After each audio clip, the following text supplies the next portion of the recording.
Assalamualaikum. Kali ini kita akan mempelajari gender dan hubungan internasional. Sebetulnya luas sekali ya pembicaraan tentang gender dan hubungan internasional. Nah, kita akan memulai dari kemunculan studi gender dan hubungan internasional. Jadi, kemunculan studi gender dan hubungan internasional ini dimulai dengan adanya pemahaman tentang adanya gender, ya, adanya gender, pengaruh gender di dalam hubungan internasional. Nah, apa itu gender dan apa itu seks? Jadi kita mulai dengan pembicaraan terkait dengan seks dan gender. Nah, seks itu merefer pada kategori-kategori biologi atau perbedaan biologis antara perempuan dan laki-laki.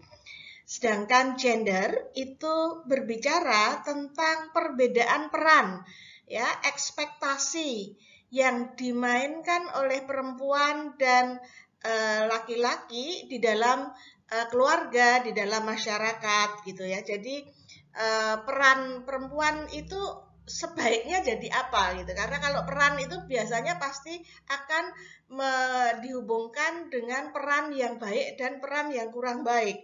Nah, karena adanya ekspektasi semacam itu, maka kemudian memunculkan gender ini menjadi sebuah ideologi ya, menjadi sebuah ideologi, sesuatu yang dianggap harus seperti itu.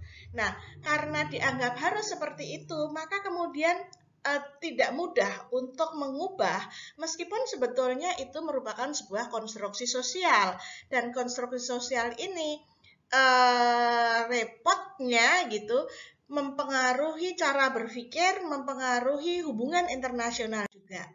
Nah, jadi gender ini bisa menjadi sebuah lensa, dan bagaimana lensa itu digunakan ya. Kalau kita menggunakan kacamata yang lensanya hijau, maka yang akan kita lihat juga hijau. Kalau kita menggunakan lensa kacamata yang kacanya merah, maka yang akan kita lihat juga akan menjadi merah. Nah, lensa inilah yang kemudian akan mempengaruhi pembentukan konsep, ya, pembentukan ide dulu, pembentukan ide-ide, pembentukan konsep, bahkan pembentukan institusi yang kemudian mempengaruhi pembentukan teori-teori di dalam hubungan internasional. Nah, studi tentang gender itu dimulai, gender di dalam hubungan internasional itu dimulai dengan kemunculan tulisan-tulisan yang menghubungkan antara gender dan hubungan internasional.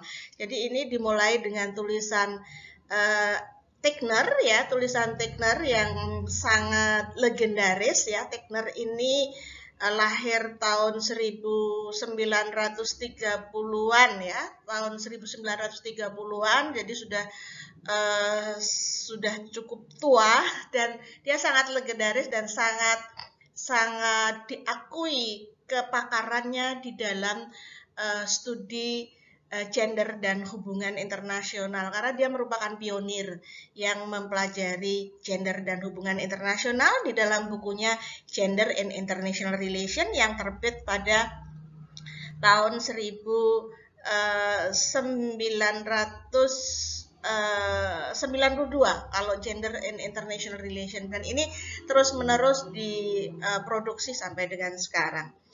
Nah, pada awal kemunculan studi ini tahun 90-an, maka timbul resistensi karena dianggap bahwa gender ini nggak ada hubungannya dengan hubungan internasional. Nah, kemudian tertimbul perdebatan. Nah, salah satu artikel yang kemudian ditulis oleh Tegner adalah you just don't understand ya, you just don't understand. Ini adalah sebuah artikel yang menunjukkan bagaimana sulitnya mengintroduce gender di dalam hubungan internasional, karena banyak sekali ahli hubungan internasional yang tidak bersedia membaca buku-buku gender, sehingga langsung melakukan oposisi terhadap ilmu gender ini. Nah, ketika tidak mengetahui ilmunya, maka diskusi itu menjadi sangat sulit untuk dilakukan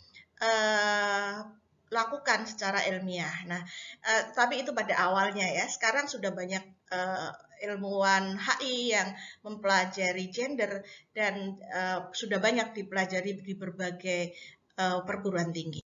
Nah, kemudian muncul juga Cynthia Enloe ya, Cynthia Enloe yang menulis tentang bukunya tentang Banana Beaches and Bases ya, cerita tentang pangkalan militer ya, pangkalan militer Amerika ya.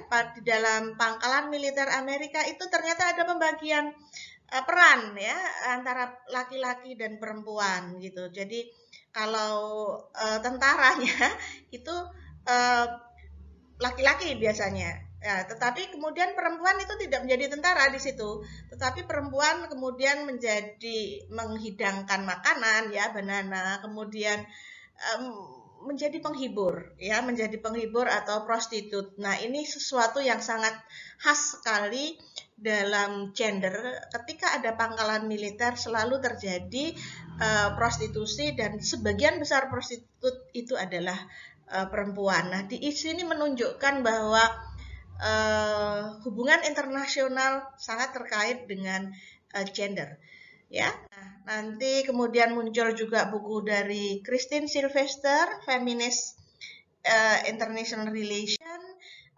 Elstein, Public Men, Private Women ya. Jadi kalau laki-laki selalu diasumsikan sebagai hal-hal yang sifatnya publik, tetapi kalau perempuan kemudian selalu dianggap sebagai hal-hal yang sifatnya bukan politik, bukan publik, karena perempuan itu ranahnya berada di domestik. Nah, ini yang juga kemudian mempersulit pemahaman bahwa gender itu bukan politik gitu loh. Gender itu urusan domestik. Sebetulnya tidak. Gender itu relasi kuasa yang terjadi antara laki-laki dan perempuan, dan itu bisa terjadi di mana saja, baik di dalam pabrik maupun di dalam rumah tangga atau di dalam ranah domestik. Nah, kemudian juga muncul buku yang menunjukkan tentang bagaimana maskulinitas itu mempengaruhi politik luar negeri Amerika Serikat. Nah, selain itu kemudian muncul buku-buku yang lain yang manly state ya, ini juga tentang maskulinitas dan di dalam politik luar negeri Amerika Serikat. Jadi bahwa state itu cenderung manly gitu ya. Jadi perilaku yang dianggap hebat adalah perilaku-perilaku yang maskulin gitu. Sementara perilaku-perilaku yang feminin tidak dianggap baik, tidak dianggap hebat. Nah, sehingga ini akan mendorong munculnya politik luar negeri yang agresif, politik luar negeri yang agresif, politik luar negeri yang menggunakan teori-teori atau mempercayai teori-teori realis. Nah, itu dulu diskusi kita tentang kemunculan gender dan hubungan internasional. Nanti kita lanjutkan di dalam sesi berikutnya. Terima kasih. Assalamualaikum warahmatullahi wabarakatuh.